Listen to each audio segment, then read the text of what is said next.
स्वागत है दोस्तों जॉब्स इन इंडिया की एक और बहुत ही बेहतरीन जॉब अपॉर्चुनिटी में दोबारा आज आपके फेवरेट अमेजोन की तरफ से मैं आज आपके लिए जॉब लेके आया हूँ।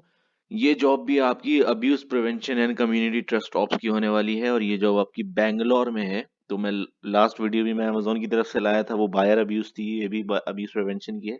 तो बहुत ही ज्यादा सिमिलर जॉब्स हैं। बगैर टाइम वेस्ट करते हुए हम डिटेल्स देखते हैं जॉब की। उस सबसे पहले मैं आपको दोबारा ये बता दूं, बिल्कुल सेम पिछले रोल की तरह, please note that this job is a seasonal role FTC for 12 months on the payroll of Amazon।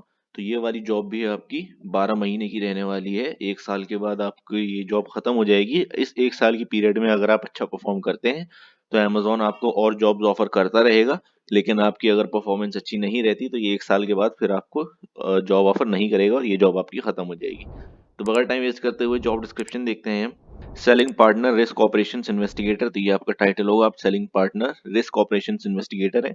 Will be responsible for a wide range of duties related to the investigation and elimination of online e commerce risk. तो online e commerce मतलब online खरीदने में, जो भी online आप transactions करते हैं Amazon के साथ, अगर उसमें कहीं पे भी कोई रिस्क आने की एक तरह से कह सकते हैं पॉसिबिलिटी हो, तो आप उसको डील करेंगे, उसको खत्म करने की कोशिश करेंगे।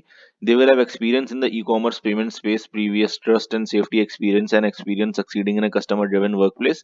तो यहाँ पे उन्होंने एक्सपीरियंस लिखा है, लेकिन अल्टीमेटली नीचे जब हम मिनिमम क्वालिफिकेशन देखेंगे तो उस जगह यही है कि ये सब एक्सपीरियंस अगर है तो प्रेफर्ड है, नहीं है तो आपको रिजेक्ट नहीं करा जाएगा। ये सारे एक्सपीरियंसेस प्रेफर्ड हैं, तो आप घबराएं नहीं, फ्रेशर्स भी इस जॉब के लिए इजीली अप्लाई कर सकते हैं। Investigators will be analytical and capable of succeeding in a fast paced team environment. तो फास्ट पेस्ड इन्वायरमेंट रहता है, आपको पता ही है अमेजोन बहुत सारी जॉब अपॉर्चुनिटीज निकालता है और बहुत हमेशा आपको कभी भी परमानेंट जॉब नहीं देता। पहले टेम्पररी जॉब रहती है, फिर उसके बाद आपकी परफॉर्मेंस के हिसाब से आपको परमानेंट जॉब ऑफर करी जाती है, सेम जैसा केस यहाँ पर है। तो इसीलिए इनका इन्वायरमेंट बहुत फास्ट पेस्ड है, बहुत जल्दी हायरिंग और फायरिंग होती है यहाँ पे। तो आपको ये सब चीजें ध्यान में रख के ही बात करनी है और इस इन्वायरमेंट में आपको सक्सीड करने की कोशिश करनी है। These investigators position relies on excellent judgment to plan and accomplish। तो ये सब वही चीजें आ जाती हैं। हम रोल्स एंड रिस्पॉन्सिबिलिटीज में देख लेते हैं तो ये आसानी से समझ में आ जाएंगी। Researches and evaluates facts surrounding seller transactions. आपका टाइटल क्या है?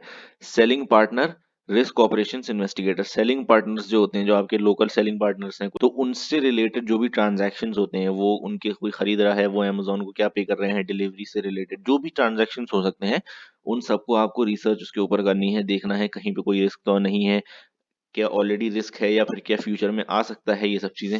Takes appropriate action on investigated transactions based on established standard operation procedure and tools.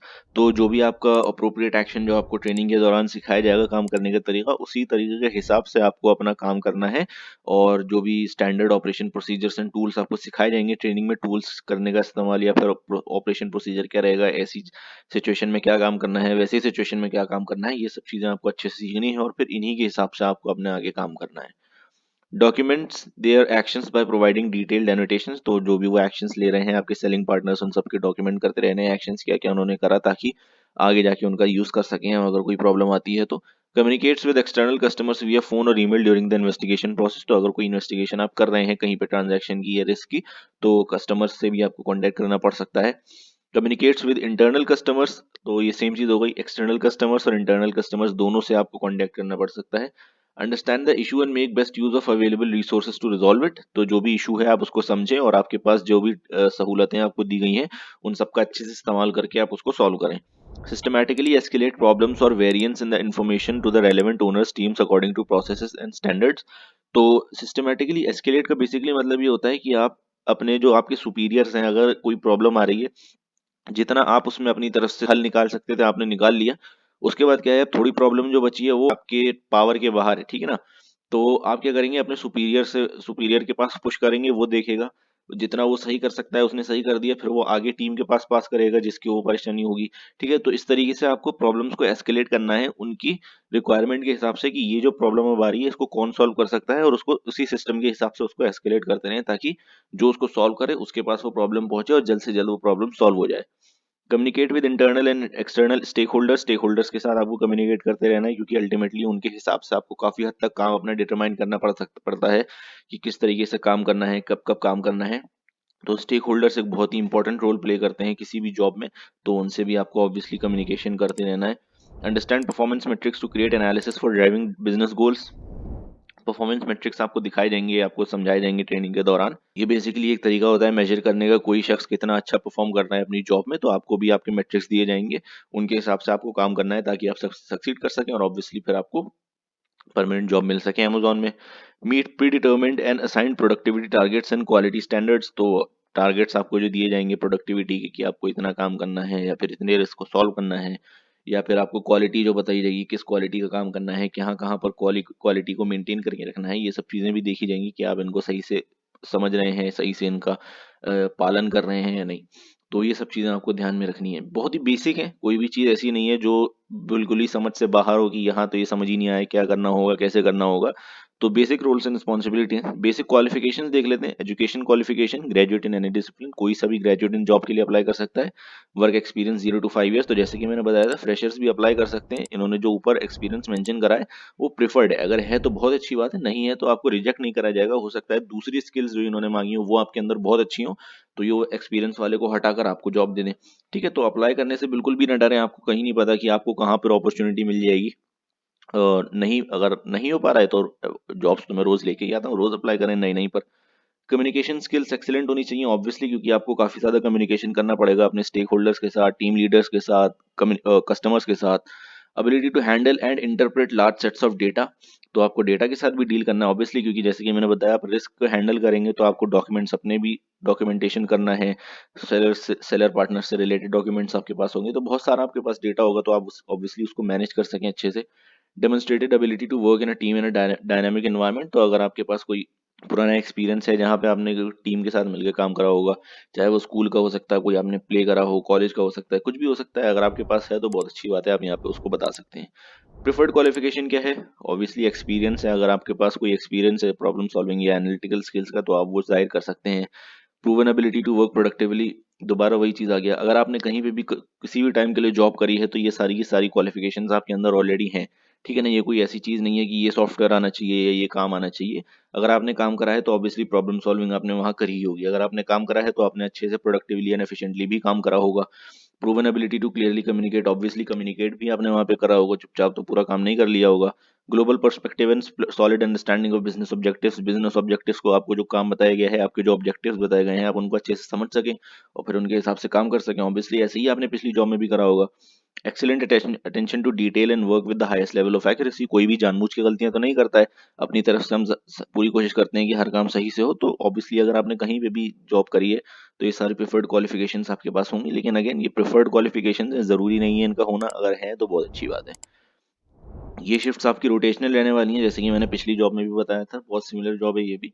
तो इसमें भी रोटेशनल शिफ्ट्स क्या रहती हैं कि आपका 8 या 9 घंटे का जो भी पर डे का काम होता है वो लगातार नहीं होता, 3 से 4 घंटे के इंटरवल्स के आपका काम होता है। जैसे फॉर एग्जांपल सुबह 8 बजे से 12 बजे तक आपका 4 घंटे का काम हुआ, फिर 12 बजे के बाद आपकी छुट्टी हो गई। अब दूसरी टीम काम कर रही है 4 घंटे, 12 से 4, फिर आपका दोबारा काम शुरू होगा शाम के 4 बजे से शाम के 8 बजे तक, तो ये आपके टोटल 8 घंटे पूरे हो गए। इस तरीके से आपका काम रहता है, पूरा का पूरा काम आपका लगातार 9 या घंटे का नहीं होता। तो इस तरीके से आपका काम रहेगा, और ये हर 3 से 4 महीने पे बदलता है, मतलब 3-4 महीने, 8 से 12 और 4 से 8, फिर उसके बाद बदल सकता है। और वीकली आपका ऑफ होने वाले हैं 2 दिन, तो ये 2 दिन की छुट्टी आपको वीक में रहने वाली है, आपको हफ्ते में सिर्फ 5 दिन काम करना है। अब एक चीज ये है कि ये 2 दिन जरूरी नहीं है कि सैटरडे संडे ही हो, इनके अलावा भी हो सकते हैं, मंडे ट्यूसडे भी ऑफ हो सकता है, फ्राइडे सैटरडे भी ऑफ हो सकता है, लेकिन 2 दिन लगातार आपको हर हफ्ते छुट्टी मिलने वाली है, ये फिक्स है। तो ये है आपकी details, abuse prevention and community trust ops, आपका टाइटल क्या है, selling partner risk operations investigator. इसके बाद आप जब नीचे आएंगे तो यहाँ पर अपनी डिटेल्स भरेंगे, नाम की डिटेल, सिटीजनशिप, डिसेबिलिटी आपके पास है या नहीं कोई, एड्रेस डिटेल्स आपकी क्या है, एजुकेशन क्या है, एक्सपीरियंस अगर है या नहीं, और बाकी जो भी यहाँ पे जो भी क्वेश्चन आपसे पूछे हैं ये सब चीज़ें। फिर आपको यहाँ पे अपना पैन कार्ड डालना है और ई आधार कार्ड डालना है, अगर आपके पास ई आधार कार्ड आपका नहीं है तो बहुत आसान होता है, ऑनलाइन आप वेबसाइट पे बना सकते हैं घर पे बैठे बैठे। तो जल्दी से जल्द इसको बना ले अगर आपके पास ऑलरेडी नहीं है, क्योंकि उसकी ज़रूरत है, बगैर ई आधार कार्ड के आप इसके लिए जॉब के लिए अप्लाई नहीं कर सकते हैं। फिर आप यहाँ पे अपना रेज्यूमे और फिर अपना फोटो अपलोड करेंगे, यहाँ पे चेक बॉक्स पे क्लिक करेंगे और फिर उसके बाद नीचे आके सबमिट कर देंगे और आपकी एप्लीकेशन सबमिट हो जाएगी। एप्लीकेशन सबमिट होने के बाद आपको जो भी आपने ईमेल एड्रेस यहाँ पे डाला होगा उस पर आपके पास एक लिंक आएगा असेसमेंट टेस्ट का। आपको वो लिंक आने से 48 घंटे के अंदर अंदर यानी 48 आवर्स के अंदर अंदर आपको वो असेसमेंट टेस्ट देना है, जिसमें मोस्टली इंग्लिश के क्वेश्चन पूछे जाते हैं, इंग्लिश से रिलेटेड, क्योंकि आपको कम्युनिकेशन बहुत ज़्यादा करनी होती है। अमेजोन में बहुत ही बड़ी, दुनिया की सबसे बड़ी कंपनीज में से एक है, तो मोस्टली इंग्लिश के क्वेश्चन होंगे। जब आप वो पास कर लेंगे, अगर आपने वो असेसमेंट टेस्ट पास कर लिया, वो पहला राउंड आपका क्लियर हो गया, दूसरा राउंड फिर आपका HR राउंड होता है। फिर आपने अगर वो भी क्लियर कर लिया तो फिर आपकी डायरेक्ट जॉब लग जाती है। तो अगर मैं टिप्स देना चाहूँ, क्योंकि मैं ये अमेज़न की असेसमेंट टेस्ट दे चुका हूँ, तो अगर मेरी तरफ से आप टिप्स लेना चाहें तो मैं यही कहूँगा कि आप रात के वक्त इस टेस्ट को दें, क्योंकि अगर एआई जो आपके सामने से टेस्ट ले रहा है, अगर उसने कोई भी आवाज़ पीछे से पिकअप कर ली तो वो फ़ौरन आपको कैंसिल कर देगा, रिजेक्ट कर देगा, क्योंकि अमेज़न बहुत बड़ी कंपनी है। वो ये नहीं चाहेगी कि अगर आप किसी कस्टमर से बात कर रहे हो और पीछे से हॉर्न की आवाज़ आ रही हो या लोग चिल्ला रहे हो इस तरीके से। तो अगर रात में आप टेस्ट दे रहे हैं तो रात में ऑब्वियसली बैकग्राउंड नॉइसेस बहुत ज़्यादा कम होती हैं। और अपने कैमरे का भी ख्याल रखें, किसी और को साथ में ना बिठाएं, वरना एआई फौरन पिकअप कर लेता है चीटिंग के उससे, और आपको वहीं पे रिजेक्ट कर लेता है। तो यही है आपकी जॉब अमेजोन की तरफ से। इसको फ्रेंड्स, फैमिली, रिलेटिव सबके साथ ज़रूर शेयर करें। अगर ये वीडियो पसंद आई है तो उसको लाइक करें, चैनल को सब्सक्राइब करें। मिलते हैं जल्दी एक और नई जॉब अपॉर्चुनिटी के साथ। बहुत शुक्रिया।